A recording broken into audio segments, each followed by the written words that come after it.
O conhecimento empodera e liberta. Não devemos simplesmente acreditar sem conhecer a verdade, pois só ela pode nos fazer donos de nós mesmos. Onde não permitimos manipulações e enganações que apenas objetivam nos dominar.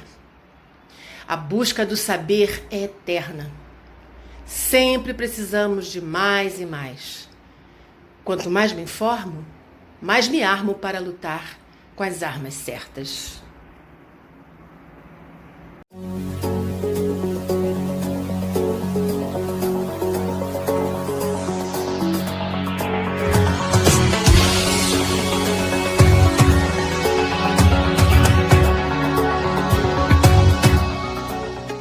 O livro do Apocalipse é um dos livros mais amplamente discutidos e debatidos entre estudantes da Bíblia e acadêmicos seculares.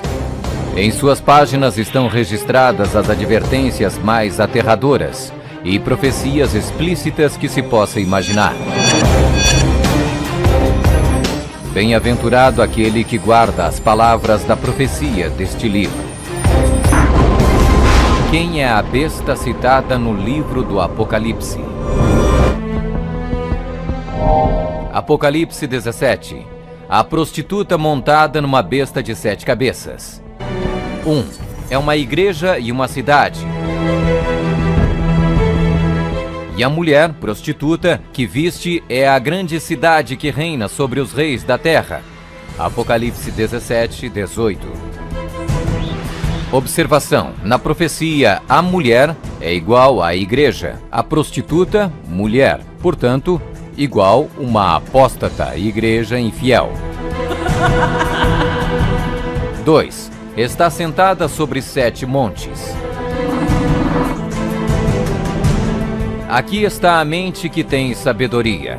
As 7 cabeças são 7 montes, sobre os quais se senta a mulher.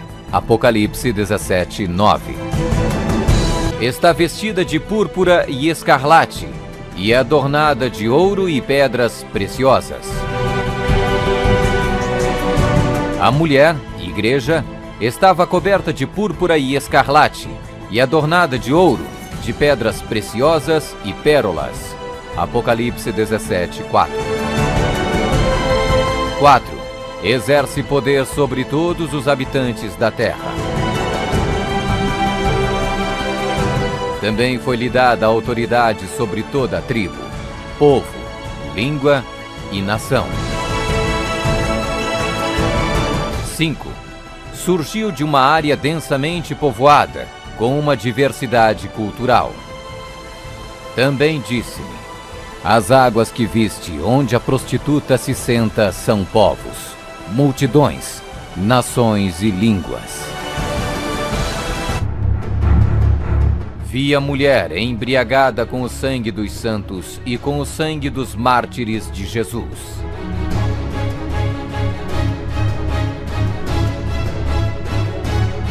Somente um poder na história corresponde com todos estes detalhes da descrição profética.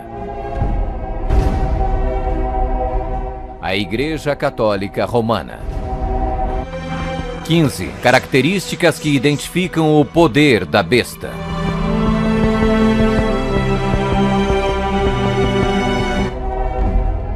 Vamos conferir. A Igreja Católica Romana. 1. É uma igreja e uma cidade. O Tratado de Latrão, Papa Pio XI, Mussolini, 1929, declarou o Vaticano um Estado independente de um tratado político que criou a cidade-estado do Vaticano e deu reconhecimento total da soberania à Santa Sé. 2. Está sentada sobre 7 montes. Roma, a cidade das 7 colinas. Palatino, o Capitólio, o Aventino, Célio, Esquilino, o Viminale, Quirinale, o local histórico de Roma nas famosas 7 colinas, foi ocupado durante a Idade do Bronze. 3. está vestida de púrpura e escarlate, e adornada de ouro e pedras preciosas. A cor para os bispos e outros prelados é púrpura, para os cardeais é escarlate. A cruz peitoral deve ser feita de ouro e decorada com pedras preciosas. 4. Exerce autoridade sobre todos os habitantes da terra. Nós definimos que a Santa Sé Apostólica e o Pontífice Romano têm a supremacia sobre todo o mundo. 5. Surgiu de uma área densamente povoada com uma diversidade cultural. A Igreja-Estado Católica Romana surgiu do meio de 10 tribos, monarquias originais da Europa. Anglo-saxões, Inglaterra. Germanos, Alemanha. Visigodos, Espanha. Francos, França. Lombardos, Itália. Burgundos, Suíça. Suevos, Portugal. Érulos. Ostrogodos. Vândalos. 6. Completamente erradicou 3 reinos quando subiu ao poder. A história registra que o Papado de Roma eliminou 3 das 10 originais tribos da Europa. Os Vândalos, 454 d.C., os Érulos, 493 d.C., os Ostrogodos, 538 d.C.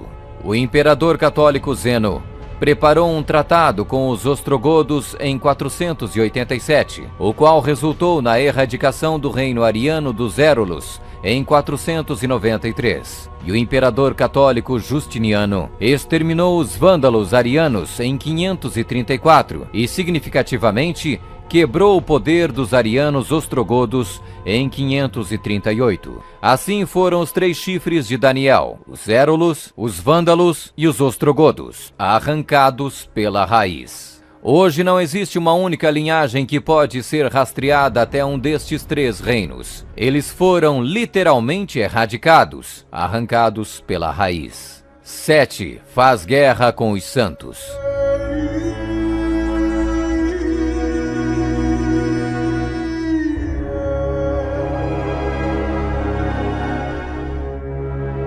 Que a Igreja de Roma derramou mais sangue inocente do que qualquer outra instituição que tenha existido na humanidade não será colocada em dúvida por nenhum protestante que possua bons conhecimentos de história. É impossível formar uma ideia completa do enorme número de vítimas, e é quase certo não existir poder de imaginação capaz de compreender adequadamente seu sofrimento.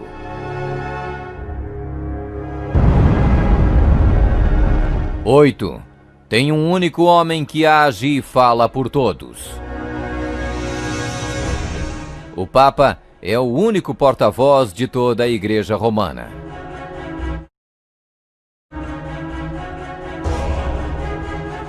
9. O soberano deste reino se levanta contra tudo que se chama Deus. Nós detemos nesta terra o lugar de Deus Todo-Poderoso.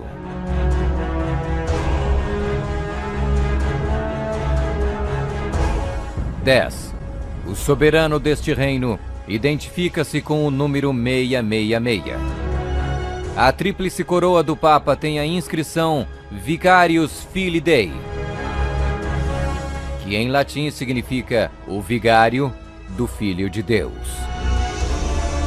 O valor numérico do título blasfêmico é 666. Fala arrogâncias e blasfêmias. A Sagrada Escritura define blasfêmia como 1. Afirmam ser Deus na terra. O Papa não é apenas o representante de Jesus Cristo, mas ele é Jesus Cristo, ele mesmo oculto sob o véu da carne. 2. Afirma o poder de perdoar pecados. Esta autoridade judicial irá até mesmo incluir o poder de perdoar pecados. 3. Perseguir o povo do Altíssimo em nome do Altíssimo. Devemos classificar a Inquisição como uma das manchas mais negras dos registros da humanidade. Alguns historiadores estimam que mais de 100 milhões de pessoas foram mortas pela Igreja Romana durante a Inquisição. Sob um véu de cristianismo, a besta perseguiu e matou os verdadeiros seguidores de Deus e outros que não conformaram com suas regras. 12. Tentou mudar o calendário e a lei de Deus. O Papa é de tão grande autoridade e poder que pode modificar, explicar ou interpretar mesmo as leis divinas. Observação: no século IV, Roma adotou um falso calendário pagão e proibiu o calendário lunisolar bíblico. Então o Papa Gregório XIII ordenou que 10 dias a partir de outubro de 1582 fossem completamente apagados do calendário. Ele também decretou que o ano novo deveria começar em 1º de janeiro e não no final de março, como era antes. O papado também removeu o 2º mandamento, que proíbe a adoração de ídolos. A fim de manter 10 mandamentos, eles dividiram o 10º mandamento em 2 partes. 13. Governou por 1260 anos. 538 d.C.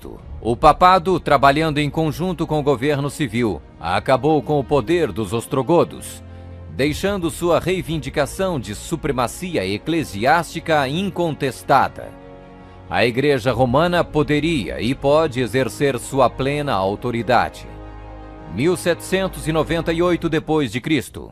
Em 1798, o general Berthier da França fez a sua entrada em Roma, aboliu o governo papal e estabeleceu um secular.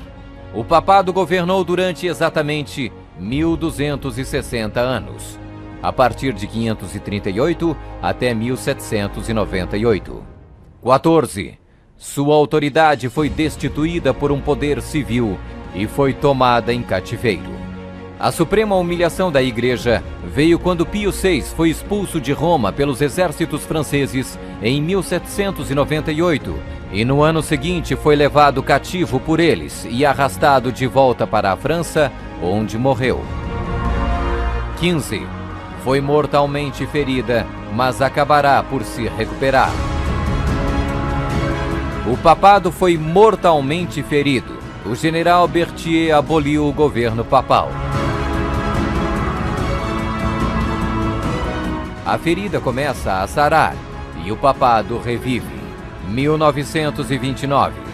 Roma foi concedida o soberano estatuto extraterritorial em 1929 pelo Tratado de Latrão e Concordata.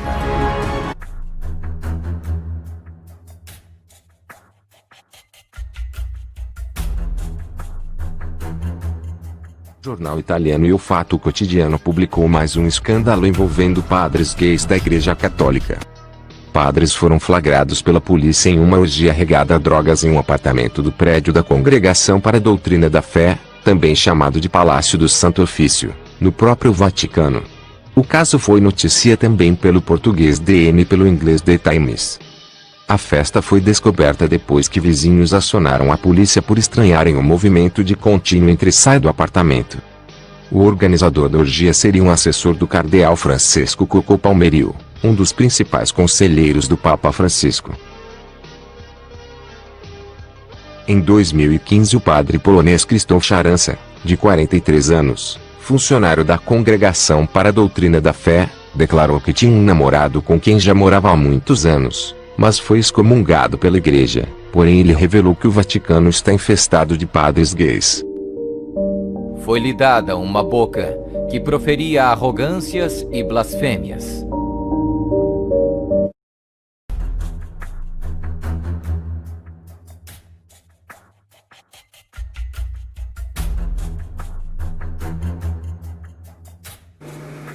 Una cosa que parece extraña. Something which seems odd.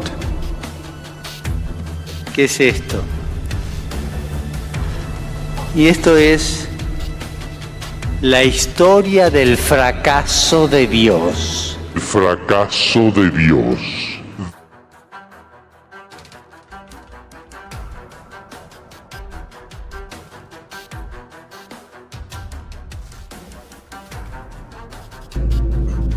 Ire in quam Lucifer qui nescito casum Christus filius tuus qui regressus ab inferis humano generis serenus iluxit et tecum vivit et regnat in saecula saeculorum.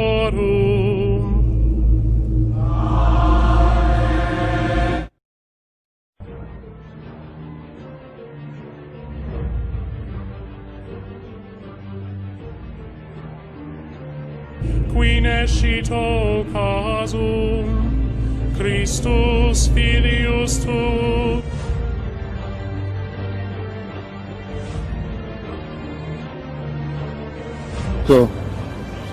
tenemos que recordar que nosotros seguimos a Jesucristo, cuya vida, humanamente hablando, acabó en un fracaso, en el fracaso de la cruz. Eis que venho sem demora. Bem-aventurado aquele que guarda as palavras da profecia deste livro.